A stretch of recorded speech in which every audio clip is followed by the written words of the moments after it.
Good afternoon, everyone, and welcome to the second webinar of the MERLIN research project. My name is Jan Senzimir. I am a systems ecologist working in Vienna at the IASA, the International Institute for Applied Systems Analysis, as well as in the Department of Hydrobiology and Aquatic Sciences at the BOKU. And I will be the moderator this afternoon. The format will be that we have about 40 minutes of presentation. It's a very data-intensive presentation. I will be taking questions. If you have questions, please write them in the chat, and I will try to be keeping track of who has asked which question. And then at the end, we'll be helping our speaker in fielding the questions and responding to you for the. We nominally are supposed to go for 1 hour. If people would like to go longer and stay, we will try to go longer than that, and we will see just how far we go. So we are very fortunate to have Josef Settele. He is professor working in Halle, Deutschland at the UFZ. He is head of the Department of Conservation Biology and Socio-Ecological Systems. He has started with an agroecological research on biocontrol in tropical irrigated rice systems. In particular, he has been prominent as co-chair of the Global Assessment for the IPBES from 2016 to 2019, especially in the Asia Pacific and the pollination assessment. And he has been coordinating lead author on the 5th assessment report for the IPCC. His research focuses on the interface of land use, climate, and biological diversity. And he is going to be speaking to us today on biodiversity, its decline, dynamics, and implications. Professor Settele, the floor is yours. Thank you very much for joining us. Okay, thank you, Jan. I hope you can hear me. I will just try to share my screen first, and then let's see how it works.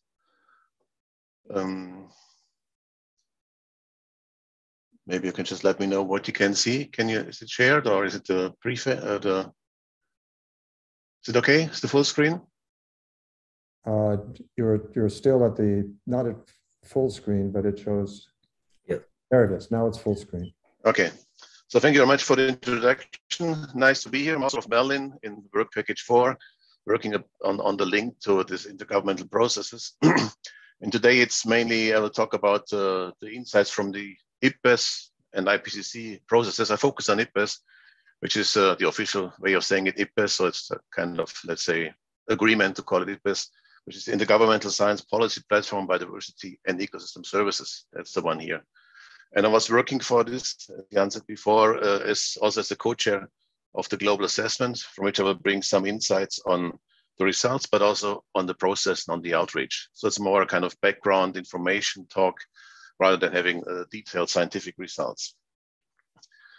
IPBES, for those who don't know it, is a kind of IPCC-like mechanism for biodiversity and has the mission to strengthen knowledge foundations for better policy for science, for the conservation and sustainable use of biodiversity, long-term human well-being, and sustainable development. It was founded in 2012 and is an independent intergovernmental body with over 130 governments as members, but it's not a UN body. It's just supported by the United Nations.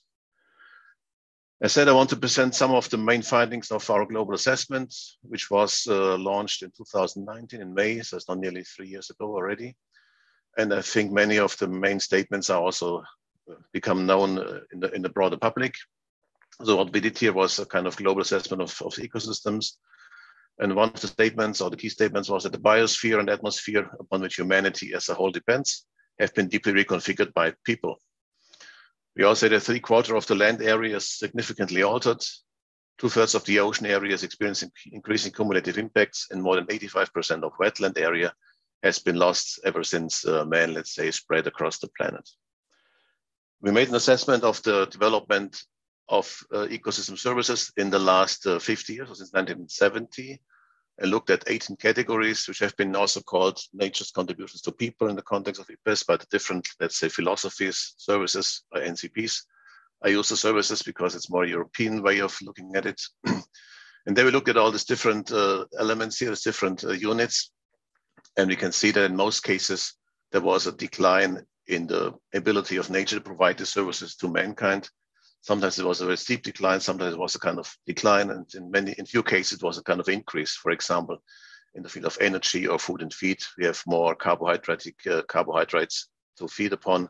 So it's about agriculture also as one of the services for mankind. Important components, for example, well known is the pollination part for terrestrial people. Number 2, we had a decrease in pollinator abundance, pollinator diversity.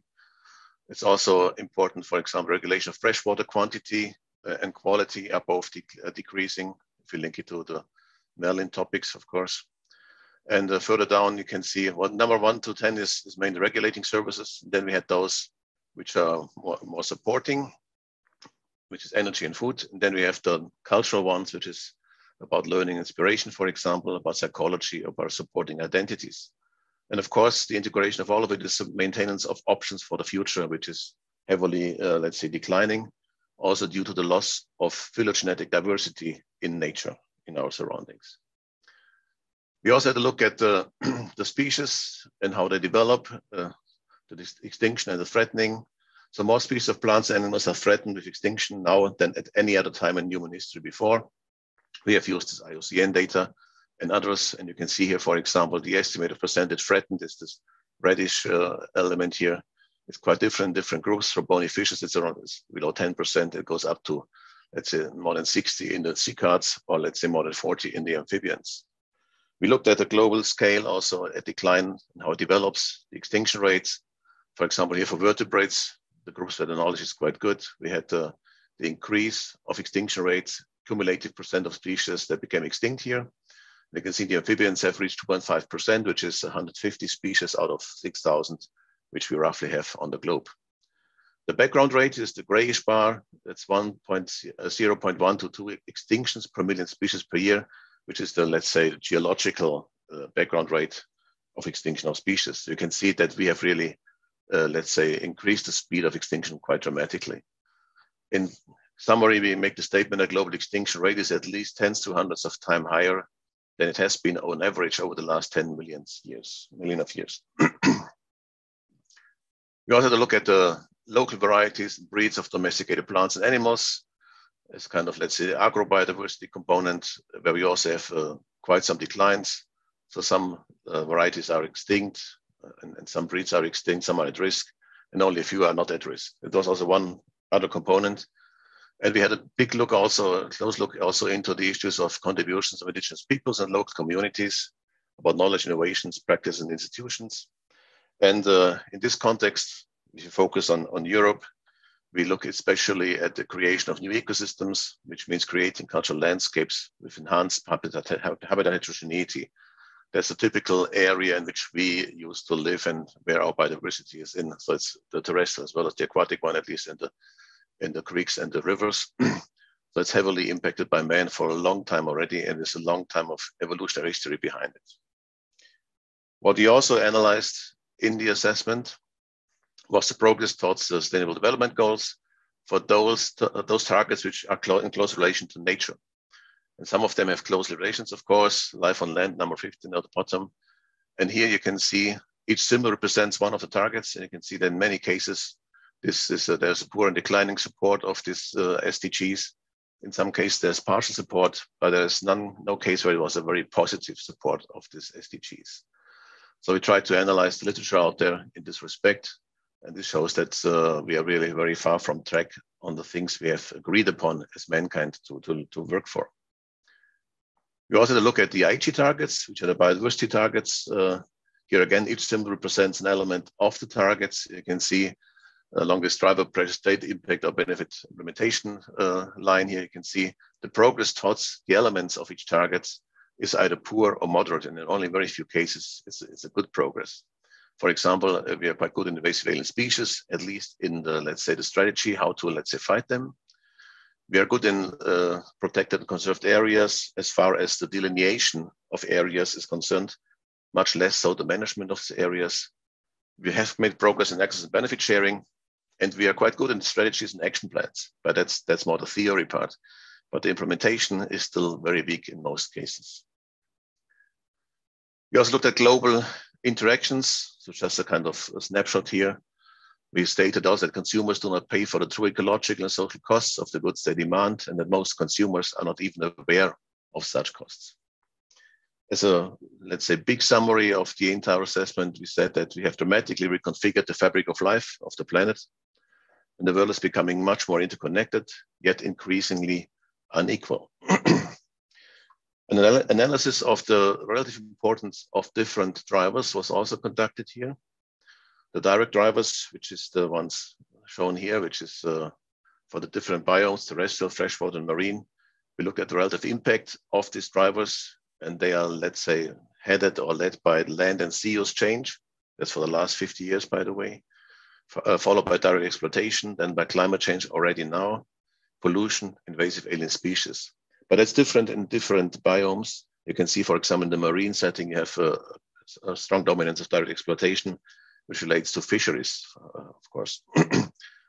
So for this kind of analysis, the literature is not so abundant out there. There are 200-300 papers which try to make comparisons of the relative importance of different drivers. We have lots of information about single drivers, of course, but very few comparing these. Then if we look at the root causes behind it, the indirect drivers, which is the, let's say, the main component in terms of social values, in terms of what drives the entire thing. So we use this indirect direct drivers definition, while in the EA, for example, we have this drivers, pressure, state impact response thing. So in this case, indirect drivers will be the drivers, direct drivers will be the pressures, just to, let's say, increase the confusion. So we looked at the social values and how these ones, in the end, drive the direct drivers. It's about demography, about economic and technological drivers, about institutions, governance, and of course about conflicts and epidemics. But these ones cannot be ranked because it's very different in very different settings as far as their priority or highest higher importance is concerned. We looked at a set of scenarios in this process, and it said that plausible scenarios which include transformative change are compatible with the 2030 sustainability objective, the SDGs, and the 2050 vision for biodiversity. And most important components are changes in production and consumption of energy and food, a low to moderate population growth, and nature-friendly and socially fair climate adaptation and mitigation. So in a short summary, the options for our future relate to this transformative change, which we had defined as a fundamental system-wide reorganization of technological, economic, and social factors, including paradigms, targets, and values. Now, this was a definition also accepted in plenary. So most of the things I've shown so far are actually the results of the discussion we had with all the countries involved in the IPBES process. I come back to the process in a moment, but it's important to know that this is something which is agreed. And we had this so-called summary for policymakers, which is a final product of all its international intergovernmental processes like the IPCC, but also here. And I've selected some key points from the summary for policymakers. And this is, as I said, agreed with all the parties in this platform, which is around 130 plus countries. So one statement was that the global environment can be safeguarded through enhanced international cooperation and linked locally relevant measures. Yet these bold changes to be direct drivers of deterioration of nature cannot be achieved without transformative change that simultaneously addresses the indirect drivers. So it was about governance, the economic systems, about equity, about cross-sectoral planning, incentives, and social narrative and values. Other components, I just selected, as I said, some of them, D6, feeding humanity, enhancing the conservation and sustainable use of nature are complementary. They can be advanced through sustainable agriculture, aquaculture, and livestock systems, the safeguarding of native species, varieties, breeds, and habitats, and ecological restoration, which is again fitting to the topic we are talking about in MERLIN. So the whole team was in favor of the promotion of sustainable agriculture and agroecological practices, about context-appropriate climate change mitigation adaptation, the avoidance of food waste, the empowering of producers and consumers to transform supply chains, and facilitating sustainable and healthy dietary choices. And it's also emphasizing the use of native species that can offset the current degradation and save many endangered species, but is less effective if delayed. This was a D6 is just a summary of all those different elements. By the way, the entire summary for policymakers is available in 12 different languages in the internet. So if you look at IPBES on the homepage of IPBES and Global Assessment, you immediately come to this page and you can download all this text in the PDF version. Challenges related to climate change, nature deterioration, and achieving good quality of life are all interconnected. Therefore, they need to be addressed synergistically from local to global levels. And here about nature-based solutions, they are estimated to provide 37% of climate change mitigation until 2030, needed to meet the goal of keeping climate warming below 2 degrees centigrade, with likely co-benefits for biodiversity. However, large-scale deployment of intensive bioenergy plantations will likely have negative impacts on biodiversity and can threaten food and water security, as well as local livelihoods, including by intensifying social conflict. There was another report by IPBES and IPCC, which I didn't include now today in this talk, which first time ever has a combined view on this issue of combining climate mitigation and biodiversity conservation, where the statements about this bioenergy plantations was even more, let's say, strongly made. That's surely not one of the solutions here in terms of solving both crises. We also focused, as I said before, on the recognition of the knowledge, innovations, practices, institutions, and values of indigenous peoples and local communities. And we had lots of interactions with different communities across the globe in the entire process. And I think it was the first time ever that we have been successful in getting also views of many different knowledge holders into this kind of assessment. It's about ensuring their inclusion and participation, which we did, of course, in environmental governance, which often enhances their quality of life and the conservation, restoration, sustainable use of nature, which is relevant to broader society. It's about recognition of land tenure. It's about access and resource rights in accordance with national legislation, the application of free, prior, and informed consent, and improved collaboration. It's about fair and equitable sharing of benefits arising from the use and co-management arrangements with local communities. And the last one of this just selected points out of the summary policymakers. A key component of sustainable pathways is the evolution of global financial economic systems to build a global sustainable economy, steering away from the current limited paradigm of economic growth. So this criticism of GDP was a consensus statement of all governments present, which included China, the USA, many South American countries, the European Union. So all of them seem to agree that this is not the right way forward. And now it's, of course, the task to, let's say, bring this down to earth into, let's say, real life policies. But at least this is a statement there which was agreed by all these parties in the IPBES process. Some figures here: 68% of the capital in the soy and beef production, 70% of capital in illegal fishing flows through tax havens. So getting rid of these tax havens is a surely major international challenge which has to be solved. And the OECD countries subsidize $100 billion per year in agricultural production that is not environmentally friendly. Again, literal quotations of the text which has been agreed as consensus by all these government delegations.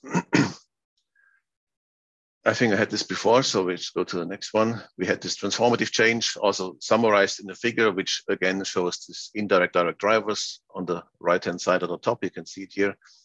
And then we looked at different levers and leverage points, which are important to, let's say, find the solution here.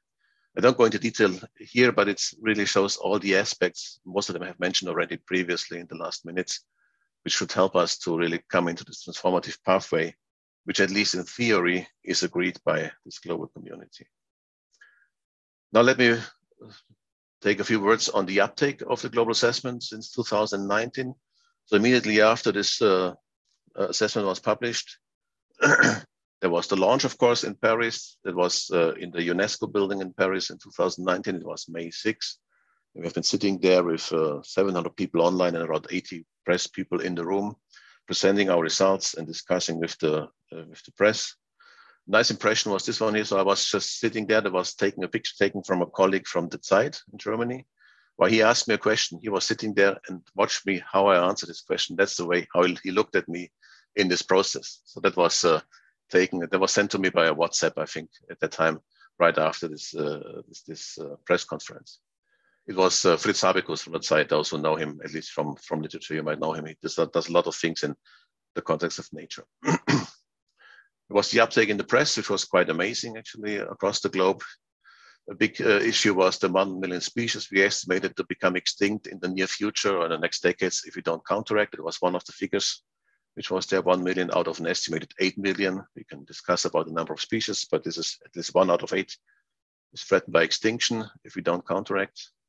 Different across the globe, this is how it was presented.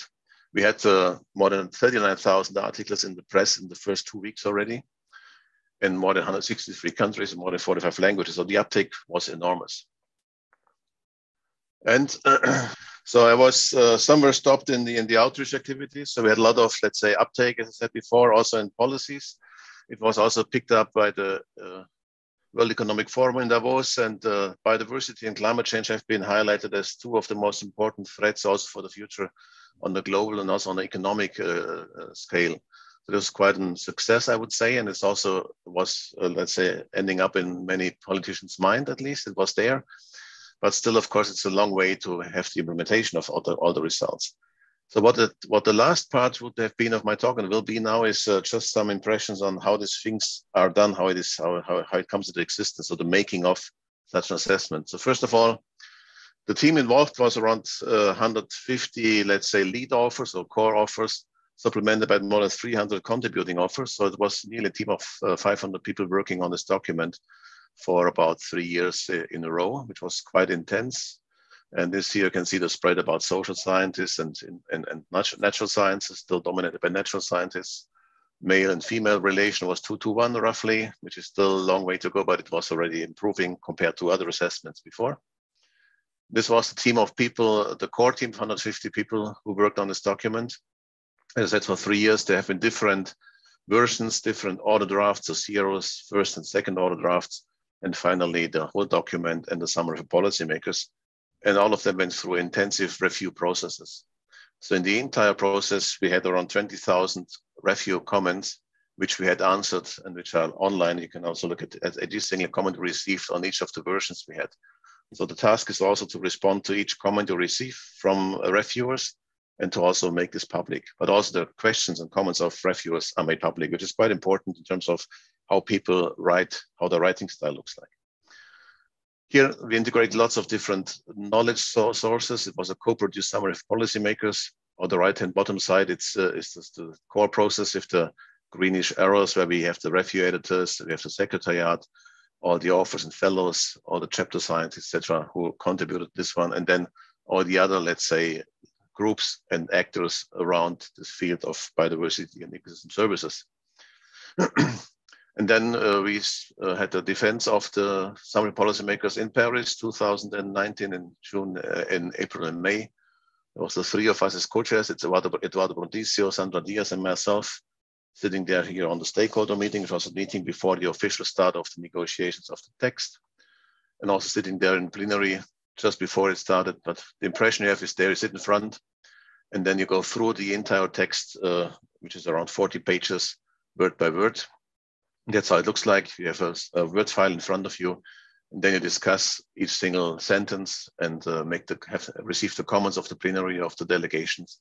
And then you have to adjust the text, or you modify the text, or you agree on something. And if you don't agree, things stay there for a while in different colors. It might be dealt with a bit later if you come back to the issue. In some cases, it took 3 days to come back to certain issues which have been difficult. And the way we worked on this was we had these plenary sessions, which are 3 sessions per day. It's a defined time slot. And then there are breaks where we also continue negotiations. Here, an impression from my place sitting in front there and receiving comments and working on the document. If you look there, it looks like this. You can see here your colleagues sitting there, the delegations of different countries. They are seated in alphabetic order. So it's just a random thing where who's sitting next to whom, China between Chile, for example.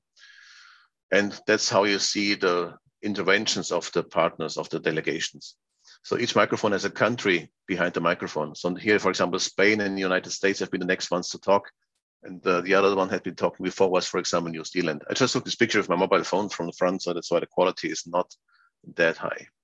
That's how breaks look like. If you can't agree on texts, you take all the, let's say, confronting party or the parties with different opinions, different countries, different opinions, in the breaks and discuss the issues you have, and then hopefully you come back with a solution to the plenary after the break. That's how the whole work is going for the entire week. So for the 40 pages, you need something like 6 or 7 working days and partly also nights to come to conclusions. At night, that was picture taking at 2 in the morning. We're trying to accommodate all the comments we had to also bring up new versions for the next day. And if breaks, that was the few there in Paris from the outside, I stand outside there. Well, I had a smoke once in a while. There was a few at a day, and that's a few at the night time. It's a strange, a bad habit somehow to smoke, but it was the advantage to have some kind of, let's say, informal diplomatic exchanges. I met the delegation of Turkey, for example, and they could tell us beforehand that they made a big mistake in the maps, because there was one map where Turkey was just the same color like the Mediterranean Sea, so it didn't exist anymore. So due to this kind of pre-warning, we could prevent a major, let's say, diplomatic clash in plenary. So we could correct this before the session when the map was shown. And then you talk about in different sessions in parallel on the graphs. So that was the one on the figure I've shown in my talk a while ago about direct indirect drivers. We only had 8 or 9 of these graphics in the summary of policymakers, but it takes one whole day to discuss just these ones, because each delegation might have different opinions about color, about things which have to be shown there, and all these kind of things. So you redo the entire thing, and the next day, the same process starts again with the corrected version. And if then this breakout group has finished the work on the graphs and on the figures, it goes back to plenary. That's how it looks like. The same figure here again in plenary, it was finally approved. So it's a quite, let's say, tedious, intensive process, but it's also very productive in terms of the final outcome. So in the end, everybody's happy to have achieved something. And that was my last slide, which was the shortcut version now, just to stay in time. And I'm just open for questions about content, but also about process of this big international undertaking. So thank you very much for your patience. Sorry for the problem technically. It was the first time this happened that I could hear people, but I could not work on my computer. Thank you. Thank you very much. Thank you especially for calmly handling some. It was a little nostalgia for our science back in the 80s and 90s, where crashes like this were much more common. In any case, it's understandable that you would go to the end, because as you said, often a lot of questions have come about that process that you went through. But I have recorded only 3 questions so far. And in the time remaining, for as long as people stay, we could at least start with these questions. And I will continue to monitor the chat while you answer to see if any other questions arise. So let me start. Daniel Herring wrote a question: is there any overview on how the IPBES report has been taken up by the countries, in other words, in terms of new legislation? There is no systematic overview. We are trying to collect this while the IPBES process, IPBES Secretariat tries to collect these. And I would have had some examples of uptakes, for example, in Scotland or in Germany, where some elements have been, let's say, incorporated, but there is no systematic overview. So it's very hard also to keep track, actually. And the impression I got, the uptake was quite good, but could have been much better, of course. But the answer is there is no systematic overview. Okay. The next question is from Al Hassan Ibrahim. She said, I'm just interested more on the transformative change. How long do you expect a transformative change to occur? For example, 5 years, 10 years, etc. And is transformative change the same as transformation? So we use the term transformative change, but you also talk about transformation. So for us, it was the same. It's about the change in the social ecological systems as a whole. There is no time window for this. It should be starting as early as possible, of course, but we don't have any numbers in terms of years, which it might still take. It's surely a longish process. And we just notice in some nations it gets started now. So you can expect it still takes maybe longer time than you would like it to be. But that's the only thing I can say here. Okay. The next question is from Simone Martino. And it has been mentioned in the talk about the role of prices, increasing the cost of raw materials, energy, etc., to take into account environmental externalities and increasing efficiency is considered a solution by economists to reduce pollution and revert incorrect land use practices.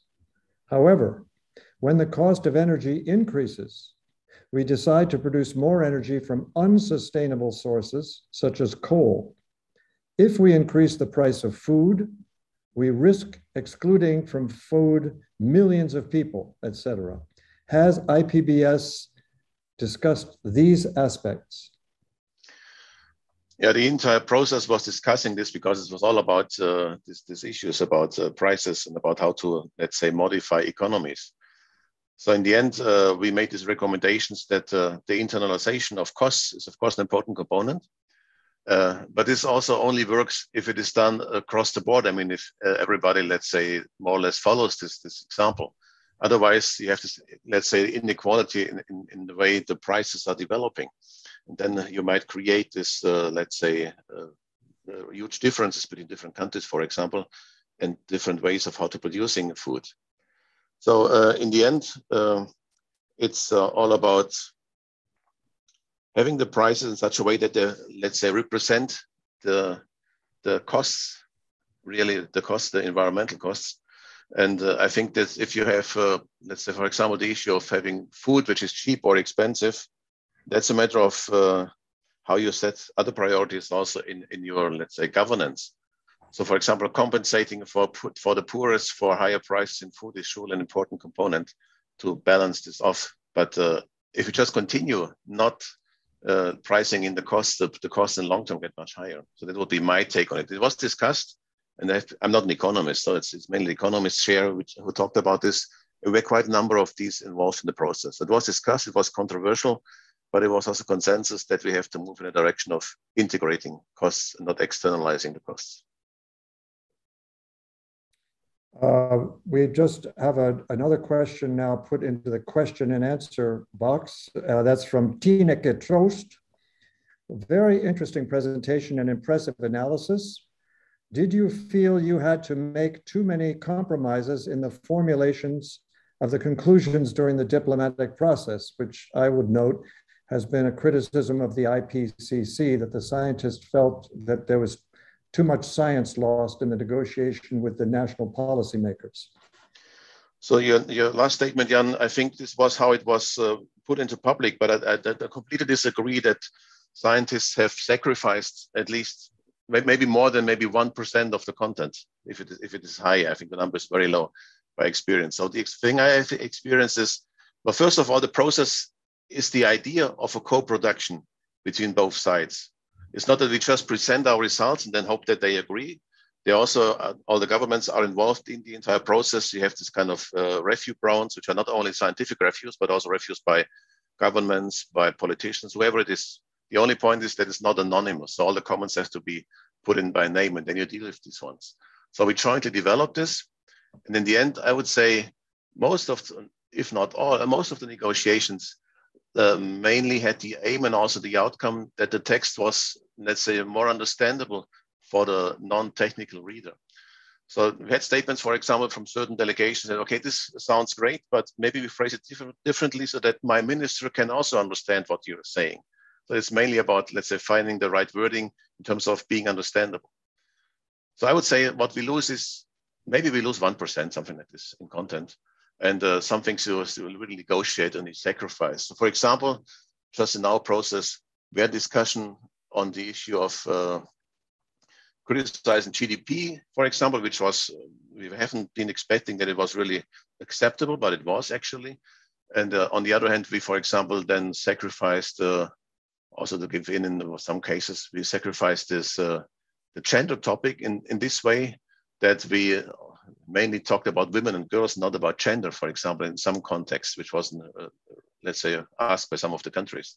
So we had a discussion in a team, which of the things, which are not comparable, of course, you can't compare these, but where can we give in because it's maybe not important compared to other things. So this was one where we lost a bit in the gender issue, but we gained quite a bit in the issue of the GDP criticism, which as we said, we have been surprised that it really passed through the plenary, because we thought this is a matter of different ideologies, which might also, let's say, question this statement. The next question I have is from Sajad Pare, pardon if I'm mispronouncing. The IPBES needs to work voraciously in developing countries like India because of the huge devastation occurring there through ignorance. Can we expect more programs like the extension programs by IPBES India? I don't know specifically about India. I only know that the extension programs and also the capacity building ones, which is an important component of IPBES compared to IPCC, which doesn't have this one, they are, let's say, getting going, but it's still a kind of, let's say, process. It could be faster. So I would say we are moving in a good direction, but it's still a long way to go for IPBES. And the last question I have at the moment is from Daniel Herring again. He said, you mentioned Davos, where IPBES has been presented to economic leaders. More generally, has the IPBES report led to any self-commitment of the economic sectors? It's hard to say whether it was directly. I know that some companies, for example, picked up many of the ideas of the assessment and implemented them in their own, let's say, way of doing their business. One example now is the UPM, the International Forestry Company, which did quite a lot in the biodiversity direction, tries to implement biodiversity aspects in the entire supply chain. So the supply chain is a quite important component. And there are some companies doing this, and some of them, as far as I can see, have been, let's say, impacted or influenced also by the IPBES process. Okay, so since still a number of people are here, and I don't see a question, I'll take the privilege of being moderator to ask a question myself. And that is, there are rumors that even conservative political elements in the United States are talking about shifting agricultural subsidies from corn for ethanol to carbon sequestration with no-till agriculture, and then rewarding farmers for sequestering carbon in the soil. Now, there is considerable evidence that the best way to sequester carbon is with intact ecosystems with high biodiversity. And I'm wondering how that is figuring, that evidence is figuring, making biodiversity much less of a, how can I say, the people who don't respect it often look at it as, you know, you just protect charismatic animals and all that, but actually as a most practical way of dealing with climate change. You know, if you want to be practical, you must deal with biodiversity because nothing conserves or sequesters carbon better. The question? Well, the question is at the extent to which that argument has become powerful in the debate. So this was especially, let's say, becoming more powerful now in the recent developments of IPCC-IPBES interactions, where we highlighted this one. And I can see it, at least from the present government we have in Germany, that it's moving in this direction. That is an important component to have this kind of, let's say, biodiversity-rich natural ecosystems, which have the highest potential in terms of climate mitigation and also adaptation, actually. So this is a component which is more and more entering into the discussion, at least what I can follow and witness now in my own country, at least. I can't judge on international level. So it's increasingly discussed, and I think these nature-based solutions, which I also mentioned in my talk somewhere, at least at the European Union scale, is also an important component, which is the same direction, but still the detailed, let's say, aspects have to be taken into account. So nature-based could be many things, it depends on how you define it. And we have emphasized in the IPBES-IPCC context, especially on the role of biodiversity as diversity to stabilize the systems and also to this way to contribute to carbon sequestration.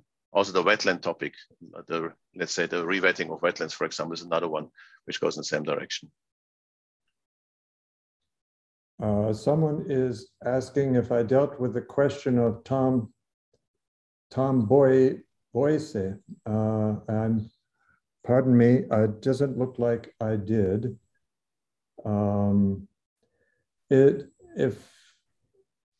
Is Tom here? I can't find, I'm sorry, but I did not see the question, pardon me. Maybe you could verbally or please put it in the chat again. Are the short-term views and opinions of political leaders taken into account? Was this the one? It could be. I'm looking.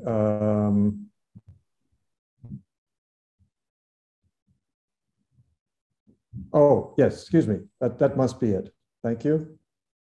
Okay, so well, it's very hard to answer because short-term things, the process is, well, let's say if we have the comments of the political side in the process, of course, that's impacted by short-term views, oftentimes the daily business, for example. And then it's, let's say, we deal with this one in the process and we try to accommodate, or also maybe we don't accommodate it, but we give reasons for this. So we take care of all the comments we receive, whether they are short or long-term one is hard to say, but we take account of these ones and deal with them and also respond what we did and why we did it. Maybe this at least partly answers the question. Mm-hmm.